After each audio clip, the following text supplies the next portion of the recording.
minha mensagem de hoje tem por tema a dor da remoção. Remover algo ou tirar algo de nossa vida que nos oferece algum benefício é muito desafiador. E todas as vezes que a vida, que Deus se predispõe a agir na nossa vida, para que algo ou alguém seja removido dela, essa remoção, ela vai causar dor, por medo, por sentimento de posse, ou simplesmente por conforto. Normalmente as pessoas não têm dificuldade, principalmente na igreja. Você quer colocar alguém num cargo, ninguém normalmente não te pergunta por que você está colocando essa pessoa no cargo. Aliás, ela é até perfeitamente capaz de entender que ela só está sendo colocada nesse cargo porque Deus a colocou naquele local. Mas se você precisar remover essa pessoa do cargo, normalmente ela quer uma série de informações, de justificativas para cujas quais ela está sendo removida, retirada de uma função, porque na maioria das vezes, quando algo precisa ser retirado da nossa vida, essa remoção, ela vai nos trazer algum desconforto, alguma dor. Porém, nós precisamos entender que depois que sai da nossa vida aquilo que tem que sair, só então estaremos prontos para avançar para a próxima fase.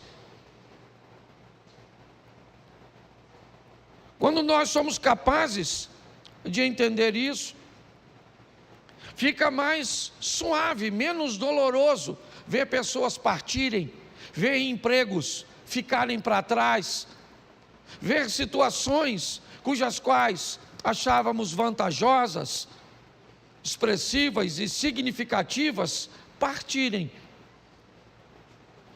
Às vezes sequer elas ficam por muito tempo, porque não é o nosso destino, é apenas uma fase da nossa vida. A Bíblia inúmeras vezes nos dá exemplos sobre isso.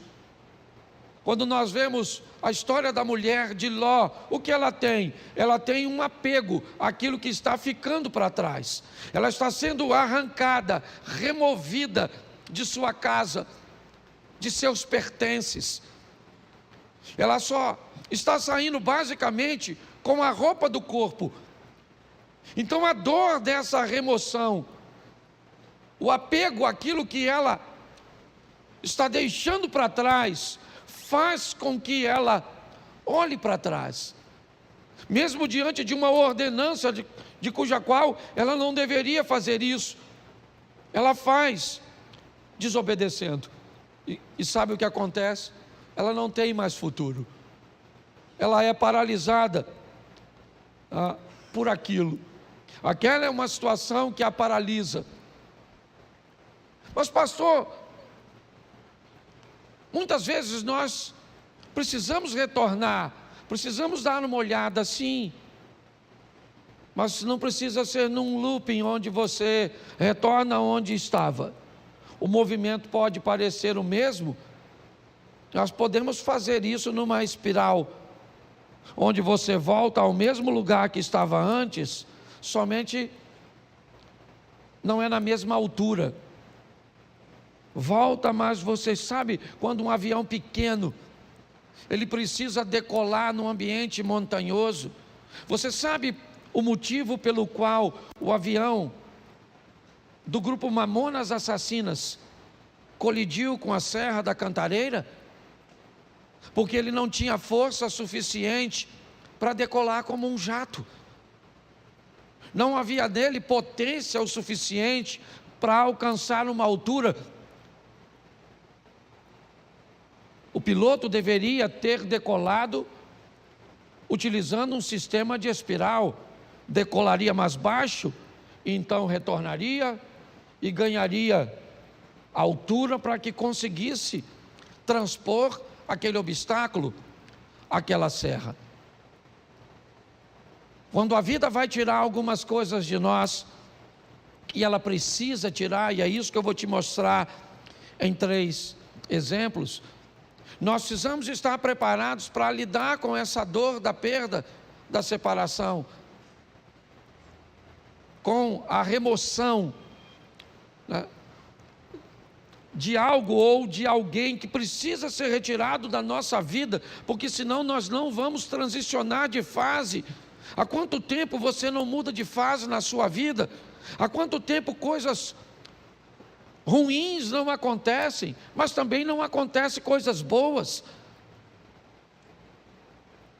Quando você vive num dinamismo, é lógico que nem sempre coisas boas vão acontecer. A dinâmica da vida traz consigo coisas ruins, mas coisas boas também acontecem. E nós vamos vivendo e crescendo, evoluindo. Mas se nós não soubermos lidar com essa situação, nós vamos ter problemas. O primeiro texto que eu quero usar é um exemplo disso num milagre. Segundo o livro dos Reis, capítulo 4, verso de número 4. Põe para mim na tela, por favor. Segundo o livro dos Reis, capítulo 4, verso 4. Depois entra em casa, fecha a porta atrás de você e dos seus filhos, e derrame o azeite em todas aquelas vasilhas, e ponha à parte as que forem ficando cheias. Preste atenção na exposição desse milagre, no que a Bíblia está narrando. O milagre está acontecendo, mas todas as vezes que uma botija de azeite se enche, o que esta mulher tem que fazer é retirar essa botija, colocar uma outra no lugar e colocar essa botija para trás. Então, enquanto essa está enchendo, assim que essa enche, ela remove essa e coloca essa para que se encha. Me parece que a visão é basicamente a mesma. Aconteceu, está tudo certo, e agora o que eu faço? O que aconteceu agora é passado. Eu tenho que voltar para o ambiente onde as coisas acontecem, e não utilizar o verbo no passado. Eu tenho que entender isso. Nós não podemos ficar vivendo, né, a mesma estação o tempo inteiro. Então aconteceu, tá bom, foi bom ou foi ruim, passou, eu tenho que estar pronto para a próxima fase. Quando não lidamos muito bem com isso, nós podemos ter sérios problemas. E o primeiro é o pai da fé, Abraão. Presta atenção nesse texto aqui, coloca Gênesis 13, verso 14. Gênesis 13, 14, dá uma olhada. 14, por favor, e não 4. Isso. O Senhor diz a Abrão, depois que Ló separou dele, ou se separou dele: olha para mim. Tera tem 3 filhos: Abraão, Naor e Harã. Harã se casou e teve um filho chamado Ló. E logo em seguida Harã acabou morrendo. Tera deixa Naor em Ur e sai com Abrão, com Ló, com Sarai, a esposa de Abraão, em direção a Canaã. Mas eles fazem uma parada em Harã e permanecem ali um tempo. Ali, o pai de Abraão, Tera, acaba morrendo. O que Abraão tem agora é apenas seu sobrinho Ló. É apenas o sobrinho. Ele não está mais em Ur, não. O texto é claro. Todos os restantes, né, ou as pessoas restantes, acabam ficando em Ur. O único que está caminhando com Abraão é Ló. Quando Deus aparece a Abraão e diz: Abraão, sai da sua terra e da sua parentela, ele não está em Ur, ele está em Harã. Note bem, a terra dele não era Harã, a terra era Ur, mas Deus está dizendo para ele, se ele está ali, naquele momento, aquela terra é a terra dele. Deus está dizendo para ele, ó, essa terra onde você está vivendo, ela é sua no momento, ela é o lugar que você está. Ele já saiu, é verdade, de Ur, seu destino era Canaã, mas seu pai parou em Harã, por motivo cujos quais eu desconheço, e acabou morrendo ali. E o que sobra para Abrão? Sobra Ló. Quando Deus diz, sai da sua terra e da tua parentela, a terra é Harã, e a parentela é Ló. Apenas um parente.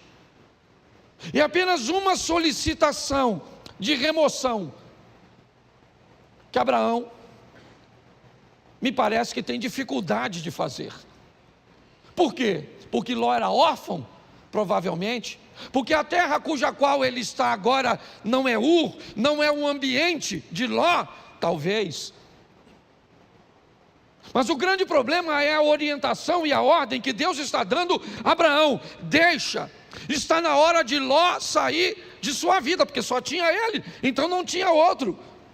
Note que é apenas uma coisa, e apenas uma pessoa, mas olha o estrago, o atraso, o prejuízo que desobedecer uma orientação do Altíssimo pode trazer para a trajetória de uma vida.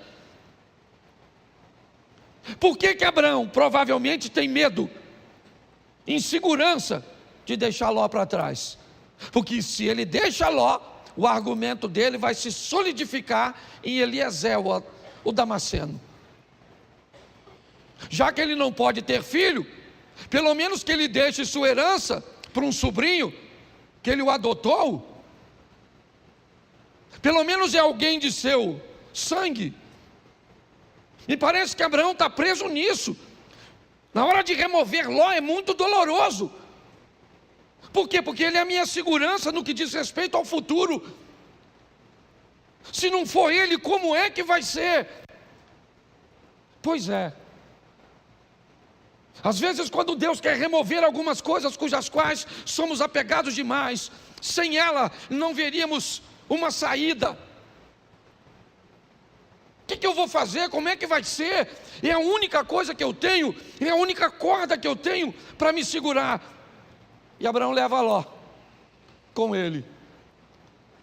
Ele não consegue se apartar de Ló.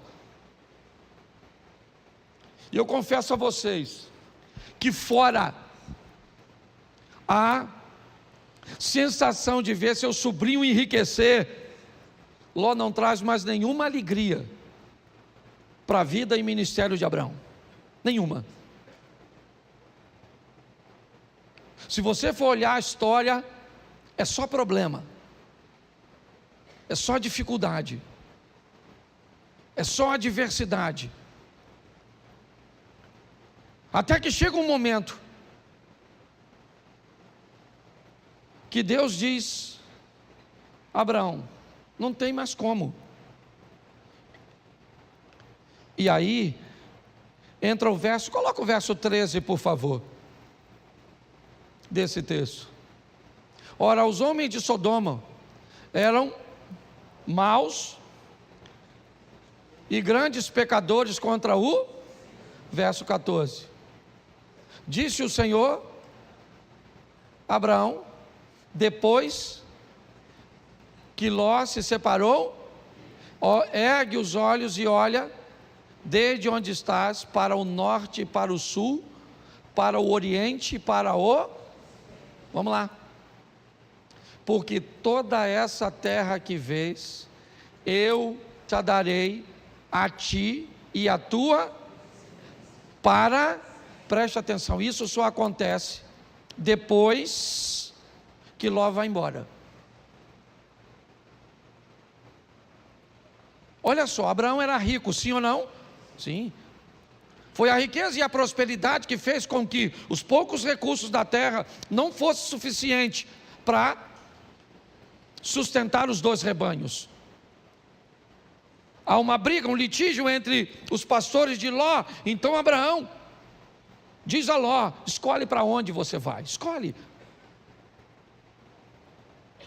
Decida para onde você quer ir. Note que Abraão não está preocupado com a direção, ele está preocupado com a companhia. Enquanto Ló caminha para Sodoma e Gomorra, lembra o verso 13? O que tinha lá? Homens que viviam em grandes pecados. Abraão não. O caminho de Abraão era outro. A rota de Abraão era outra.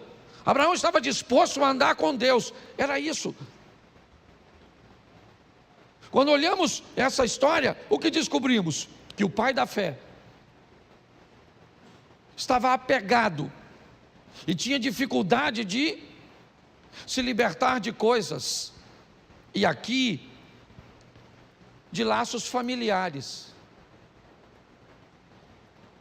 Entenda o que eu vou falar agora. O corte do cordão umbilical, o rompimento da sua vida para com a sua família, para viver a sua própria história, precisa acontecer. É importante que você entenda isso.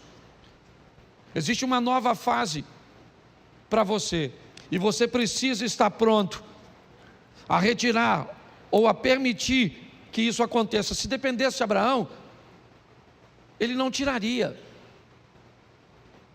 Mas a prosperidade dos dois foram tanta que a terra está dizendo para eles: vocês não têm como viver juntos. Então ele diz: então você vai embora. E o texto diz que assim que Ló sai da vida de Abraão, Deus disse: agora levanta os teus olhos e olha. Agora dá uma olhada. Agora não há limite. Finalmente eu posso fazer na sua vida tudo aquilo que eu sempre quis fazer. Só não conseguia fazer antes porque você ainda estava aprisionado. É importante, eu não sei qual é a prisão ou aquilo que precisa ser removido da sua vida. Eu sei que tem coisas, e principalmente quando o assunto são questões familiares, principalmente, é romper com uma mãe para dar um outro nível para o casamento. É romper com um filho para dar um outro nível para o casamento. Pare e pense. Muitas vezes nós precisamos, não é abandonar, não. Você vai ver o que Abraão ainda vai fazer mais à frente. Mas é importante que nós entendamos isso,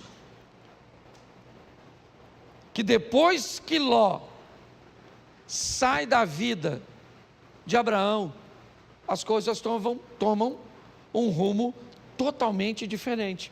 Então, por mais doloroso que seja, esteja pronto para viver essa remoção. Deixa eu usar a segunda, que eu não posso deter muito tempo. Jonas 1,15. Jonas capítulo 1, verso de número 15. Levantaram Jonas e o lançaram ao mar, e cessou o mar da sua fúria. Preste atenção. Um barco está para afundar, e Jonas está nele. Qual é o problema da tempestade? É Jonas. Qual é o motivo de tudo aquilo que está acontecendo? É Jonas. Por que Jonas está ali? Porque o capitão do navio está ganhando dinheiro com Jonas. Jonas está ali porque comprou uma passagem. Jonas está ali porque tinha uma grana para comprar uma passagem para entrar nesse barco. Mas ele é um desobediente, está certo? Mas ele está trazendo dinheiro. Mas eu não sei quem ele é. Tudo bem, não quero saber. Ele está trazendo uma grana, ele está trazendo uma lucratividade, e pautado nessa lucratividade, eu não sou capaz de selecionar quem entra na minha vida. Deixa eu fazer uma pergunta para você: quanto custa para entrar na sua casa? Quanto custa para entrar na sua família? Quanto custa? Qual é o preço de um ingresso da sua intimidade? Pare e pense. Por causa da entrada de Jonas, o capitão do navio, que não é profeta, ele não desobedeceu a Deus, não.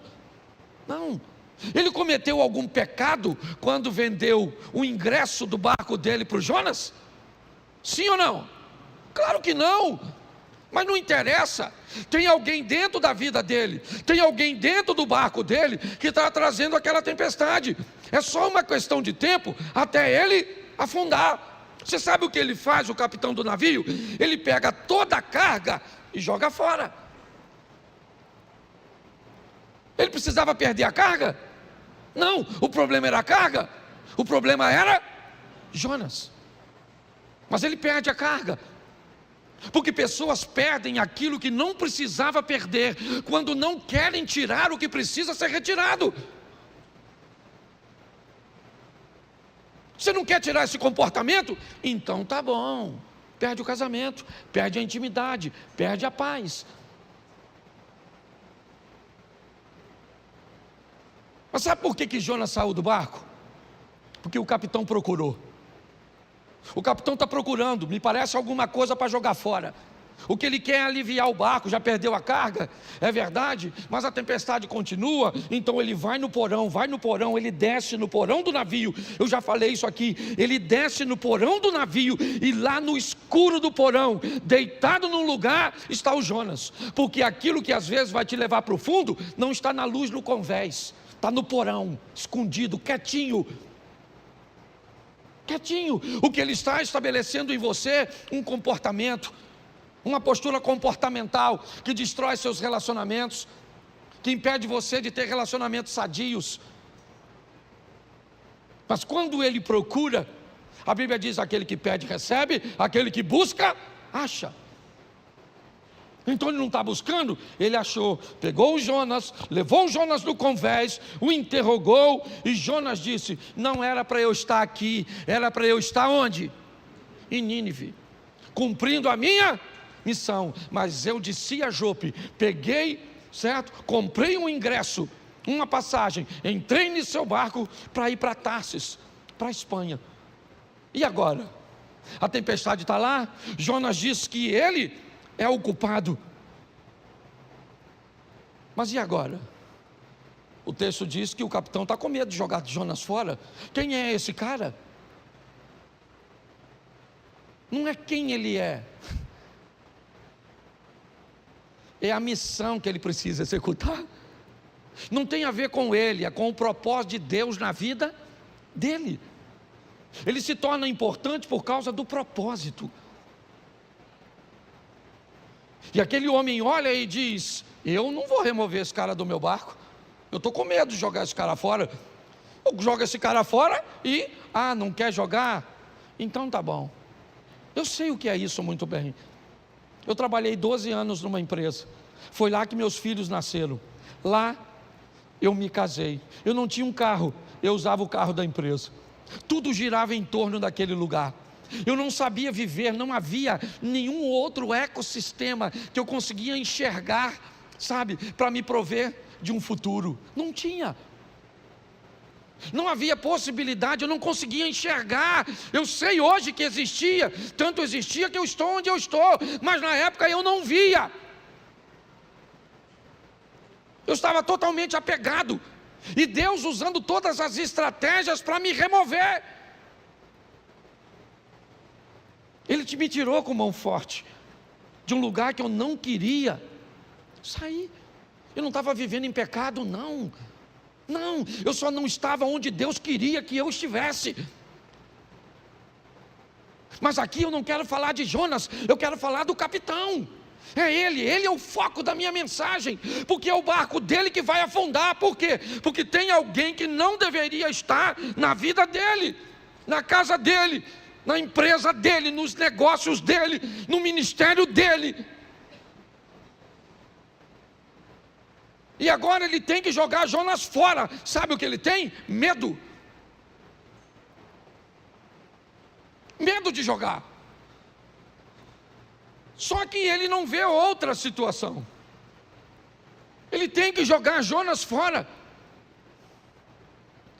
Verso 15: e levantaram a Jonas e o lançaram e cessou a sua. Aí ele foi lá, mergulhou no mar, pegou a carga toda, trouxe de volta para o navio e seguiu direitinho, sim ou não? Não. Precisava ter perdido a carga se tivesse jogado Jonas? Sim ou não? Mas perdeu a carga porque não achou o Jonas. Então fala para quem está do seu lado: acha o Jonas.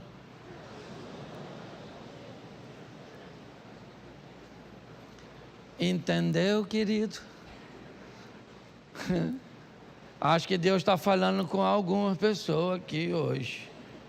Certo? Você nem tem barco, mas tem Jonas. Tá certo? Ah, pastor, descobri hoje. O meu Jonas é o meu marido. Se Jonas é o seu marido, eu vou te dar uma notícia, dona. Afunda. Porque tem gente, a turma que já está brigando, né? Fala, pastor, nossa, remoção. Nossa, podia sair morto. Mas afogado serve. Você está rindo, mas o assunto é sério. Dá uma olhadinha, gente. Porque eu creio que Deus está falando conosco, amém? O terceiro, Gênesis 37, verso 28. 37, 28 de Gênesis. Isso. E passando os mercadores midianitas, os irmãos de José o alçaram e o tiraram da cisterna e o venderam por 20 ciclos de prata aos ismaelitas. E esses levaram José ao...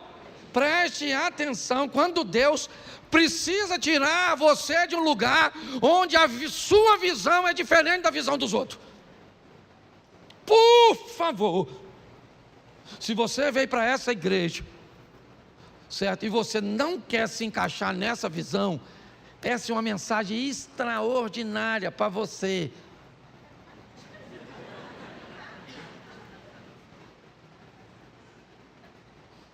O José é um cara que ele vê o mundo, as coisas, ele aspira, seu comportamento é diferente de seus irmãos. Não cabe. Eu não estou dizendo que Rubem, Simeão, Levi, Isacar, Zebulun, Gad, Azer, Naftali, certo? Eu não estou dizendo que eles estão errados. Eu estou dizendo que há uma visão diferente. E Deus então vai remover José. Sabe o que ele é? Irmão dos caras. Sabe, ele vai ser vendido como? Repita comigo, é melhor ser um escravo na mão de estranhos do que irmão de uma família de invejosos. O dono do escravo, ele quer o quê? O que ele quer com o escravo? Ele quer o quê? Lucrar, sim ou não? Então, para o dono do escravo, quanto mais ele lucrar, melhor. O que o escravo vai fazer lá na frente, se o escravo amanhã se tornou governador do Egito, o cara não quer saber. O que ele quer saber é o quanto ele ganhou quando vendeu o escravo. Mas um ambiente de invejoso, ele está preocupado com o que você pode se tornar no futuro.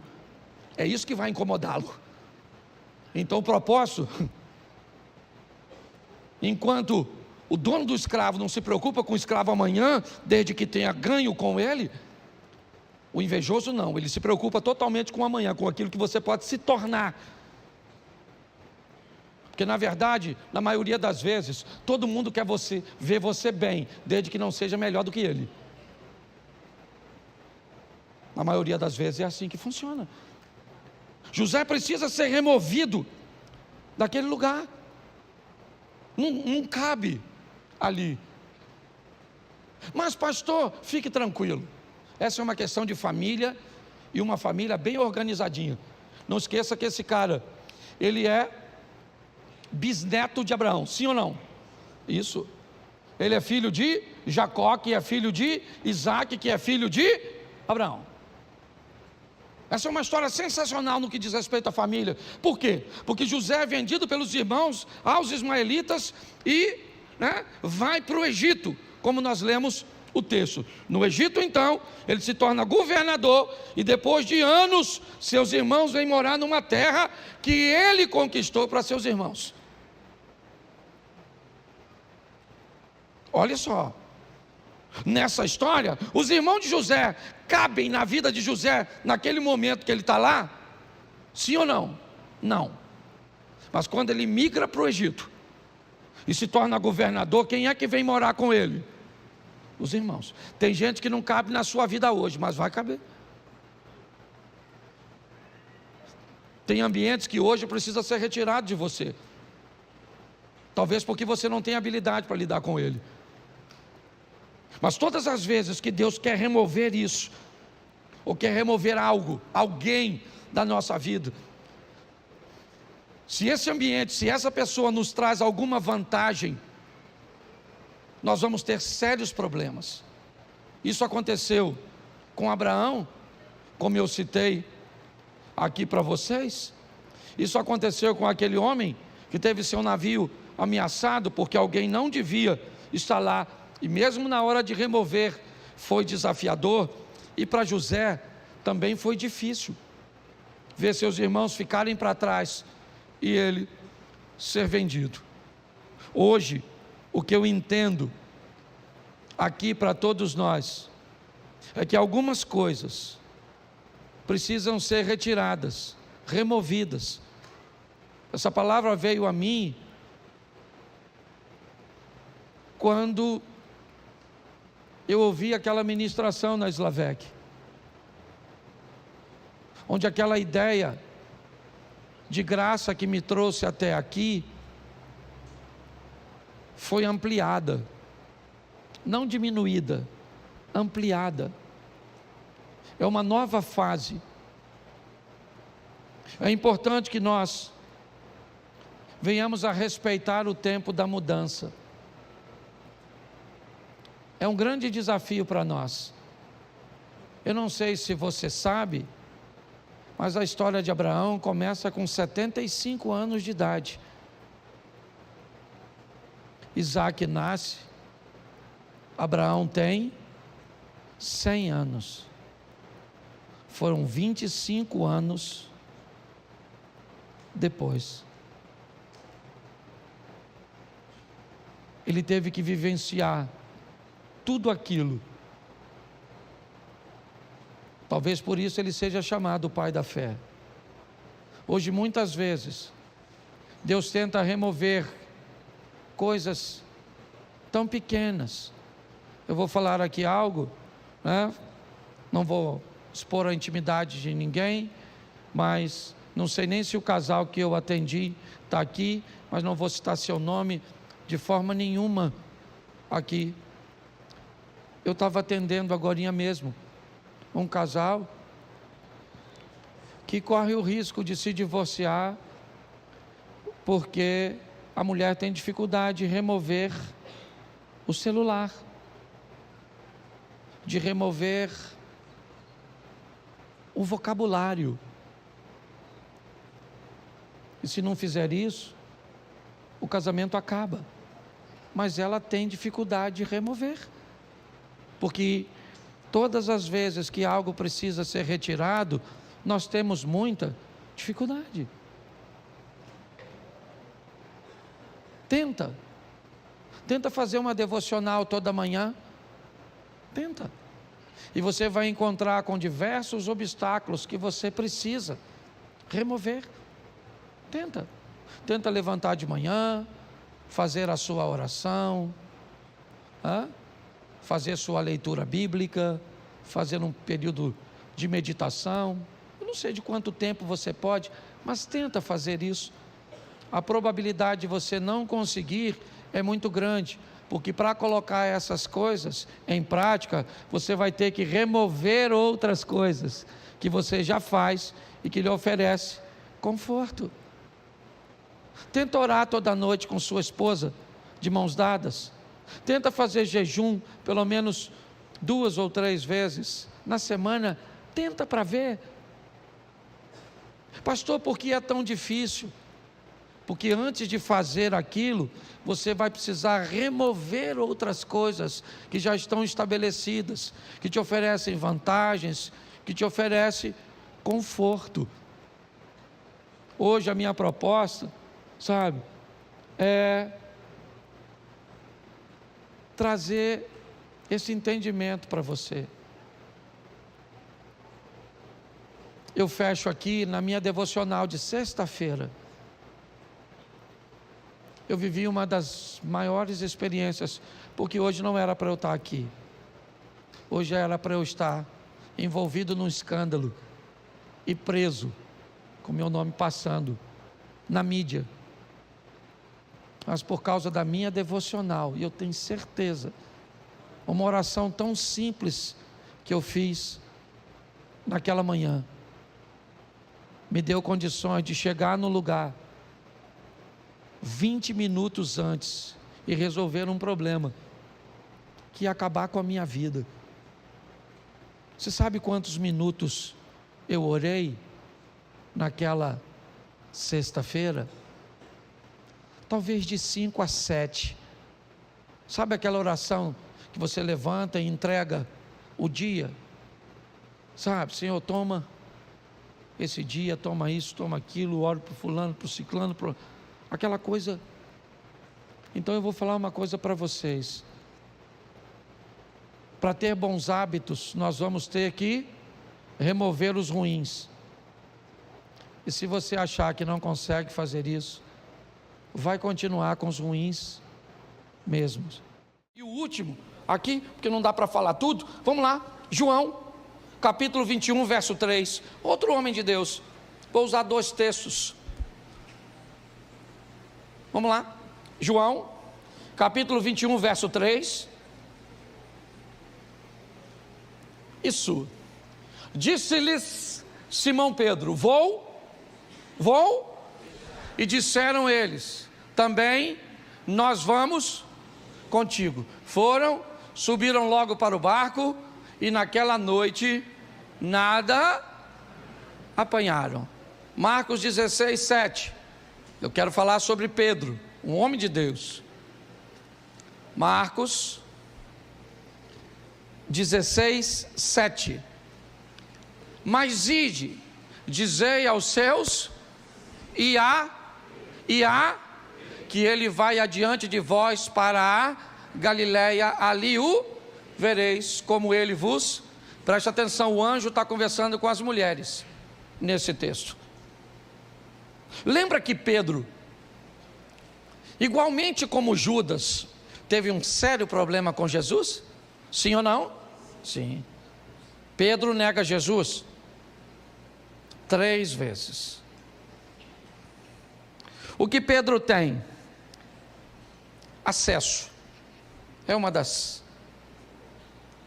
né? Ele é alguém que Jesus está morando na casa de sua sogra em Cafarnaum. Pedro é alguém íntimo de Jesus. Basicamente todos os episódios, a cura da filha de Jairo, a transfiguração e tantas outras coisas, Pedro sempre estava com Jesus. Ele anda sobre as águas. Pedro era um cara que, ao contrário de Judas, né, ou melhor, que ao contrário de Saul, sua experiência é altíssima, sua intimidade é altíssima. Elias era íntimo, é verdade, ouvindo Deus, mas Pedro tinha Deus morando na sua casa. Acesso ele tinha o tempo inteiro para conversar com Jesus. Por que ele voltou a pescar? Por que o anjo diz às mulheres, dizem aos discípulos, ou diga aos discípulos e a Pedro? Pedro era discípulo? Sim ou não? Mas não estava mais andando com eles. Não, Pedro estava sozinho, havia se afastado, ele não está bem, ele não está legal, ele está decepcionado consigo mesmo. Ele é um cara experiente, íntimo, ele é alguém de acesso. Mas o que Pedro tem? Pressão. Pedro está pressionado. Ele está pressionado. Ele foi pressionado por aquele ambiente. Ele não sabe o que fazer porque prenderam o seu mestre. Jesus agora não vai morar mais na casa dele. Não. Ele perdeu agora o seu chão, a sua base. Ele está pressionado. E sob pressão, o acesso não vale nada. Sob pressão, você é capaz de não conseguir orar. E não é porque não é crente, é porque não tem alinhamento. Dependendo do teor da pressão, é assim que funciona. Você é íntimo, mas sequer consegue se sentir filho. Parece que há uma distância. Essa é a grande verdade. Você é alguém experiente, maduro, você já tem 20, 30 anos do Evangelho, mas tem hora que nada disso vai funcionar. Você vê gente madura se perdendo, gente experiente fracassando, gente íntima. E aí alguém vai dizer que é imaturidade, alguém vai dizer que é inexperiência, alguém vai dizer que é gente que não anda com Deus, que não é servo de Deus, que não tem coragem, que não tem princípio, que não tem influência. Não, não. É porque o dia mau chega para todo mundo. Pastor, então o que eu faço? Bom, primeira coisa que eu acho que você deveria fazer é respeitar a Bíblia. E aí eu te dou 2 textos para terminar. O primeiro é Êxodo 20, verso 9, 10 e 11. Depois, Marcos 2, 27 e 28. Primeiro, Êxodo 20, verso 9, 10 e 11. Está aí. Preste atenção. 6 dias trabalharás e farás toda a tua obra, mas o 7º dia é o do teu Deus. Não farás nenhuma obra, nem tu, nem o teu filho, nem a tua filha, nem o teu servo, nem a tua serva, nem o teu animal, nem o teu estrangeiro que está dentro das tuas portas. Porque 6 dias fez o Senhor, ou em 6 dias fez o Senhor os céus e o mar e tudo que neles, e ao 7º dia, portanto, abençoou o Senhor o dia e o, preste atenção, pastor, virei adventista do 7º dia. Marcos 2, 27 e 28. Marcos 2, 27. E disse-lhes: o sábado foi feito por causa e não o homem por causa verso 28. Assim, o Filho do Homem, até sobre o sábado, preste atenção, respeite o descanso. Não descansar está nos matando. Essa é a grande verdade. Nós temos que ter o cuidado para não descansar demais e ficar preguiçoso. Porque tem gente que pega o sábado e ele, na verdade, ele é adventista da semana. Certo? É a semana inteira. Mas preste atenção, uma coisa é importante nós olharmos. É o dia do descanso. Nós temos que ter um dia para descansar. Respeite o seu descanso. Às vezes físico, às vezes emocional, mas é isso que está matando a maioria das pessoas. Quantas pessoas aqui levam mais ou menos de meia hora a 1h30 para pegar no sono, porque deita, mas a cabeça fica... Levanta a mão, por gentileza. Aí, qual é a metade? Sangue de Jesus tem poder. A mente fica trabalhar, sim ou não? Tem que fazer, tem que fazer. Tem que fazer, amanhã eu tenho que fazer isso, tem que fazer aquilo, tem que fazer aquilo outro, tem que fazer aquilo. Às vezes você vem para o culto, você vai orar e não consegue. Senhor meu Deus, nem jantei ainda, meu Deus, eu ainda vou jantar. Ô, louvado seja Deus, já está acabando isso aí. Senhor, eu ia orar. Nossa, lembrei da janta. Me perdoa. Vamos começar de novo. Senhor meu Deus e Pai, esqueci de lavar a blusa. Caraca, tem que lavar a blusa. Nossa, será que vai secar? Às vezes você tem que levar uns 5 minutos só para expulsar as confusão. Não tem gente entrando na sua conversa, você e Deus, e parece que o Satanás fala. E você só vai lembrando, o feijão que tem que cozinhar, meu Deus, a marmita, meu Deus, amanhã tem que fazer isso, a mente vai, aí você fica cansado. Tem gente que trabalha pouco, mas tem um cansaço, que parece que tem um negócio assim, um peso na alma, na consciência, assim, sabe, um sono que dura assim, sabe, você e a bela adormecida são parentes. Você está rindo, mas o assunto é sério. É como se você vencesse um gigante hoje e saísse correndo de um anão amanhã. Porque ele está Isso, vamos para o terceiro aqui. Ô Jesus, tem misericórdia. Fiquei nervoso. Começo a falar de mim mesmo. Mateus 27. Versículo 3 ao 5. O terceiro homem. Mateus 27, do 3 ao 5.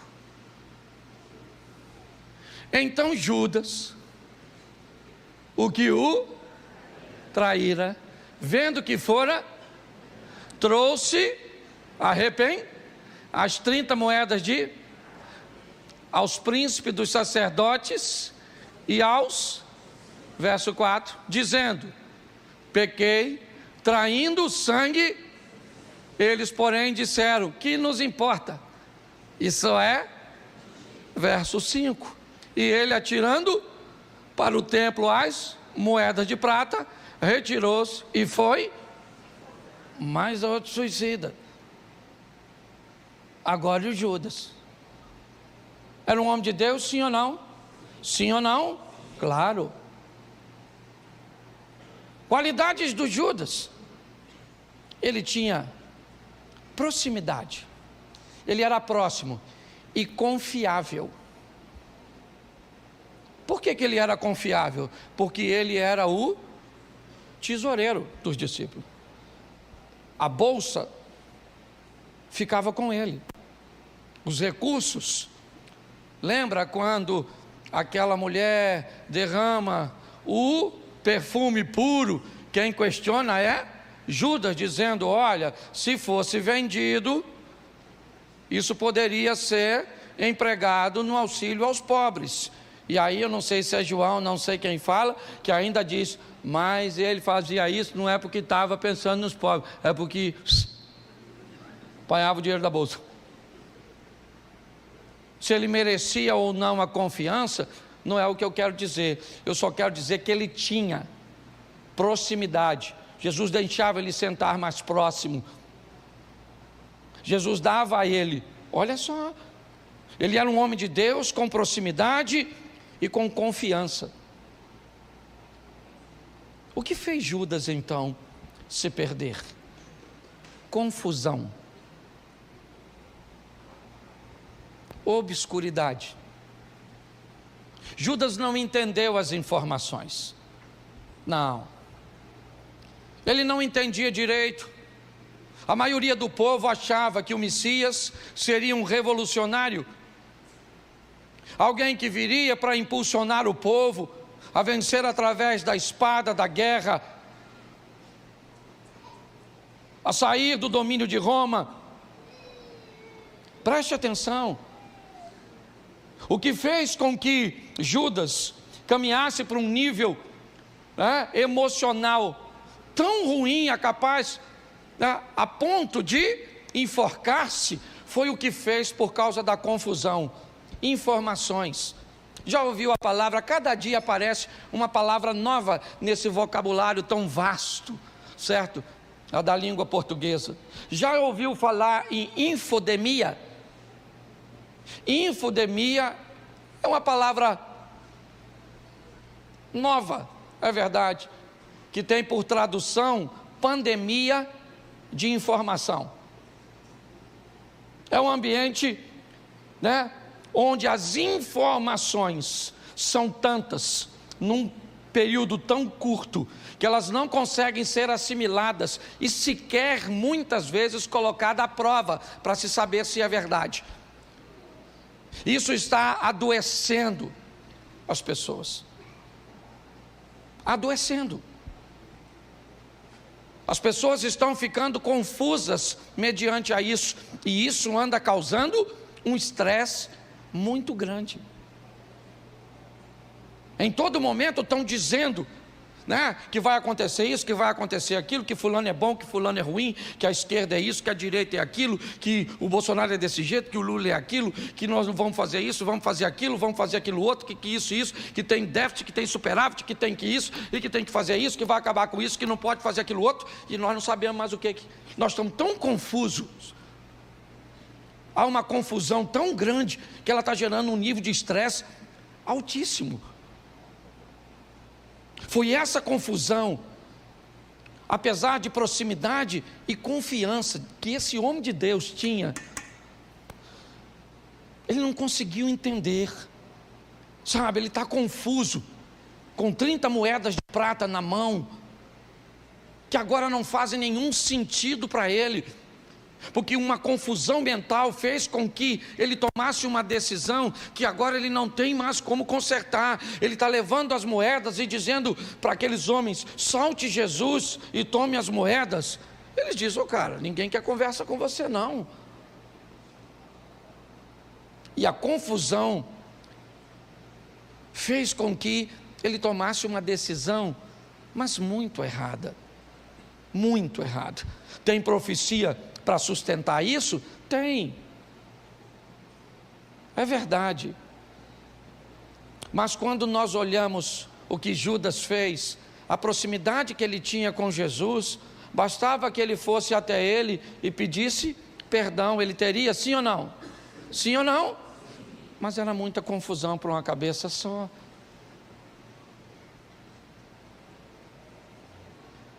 O estresse das confusões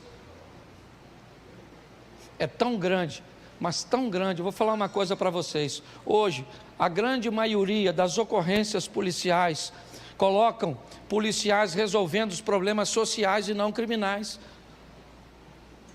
Grande parte hoje da polícia, certo, é enviada para a ocorrência de violência doméstica, de briga entre vizinhos, de perturbação, certo? Com som alto e tantas outras coisas. Se esses indivíduos, se esses policiais não estivessem atendendo a essas confusões sociais, eles poderiam estar inibindo os problemas criminais. A verdade é essa. Nós estamos num ambiente de confusão, e a confusão está causando estresse. Estresse é comprovado. Você assiste esses programas televisivos, essas notícias só ruim, não tem jeito, depois você fica para baixo. Está jogando as pessoas para baixo, essas coisas da internet. E eu falei, a máquina é inteligente, ela descobre o que você quer e te entrega exatamente o que você quer, para manter você aprisionado a ela. Confusão.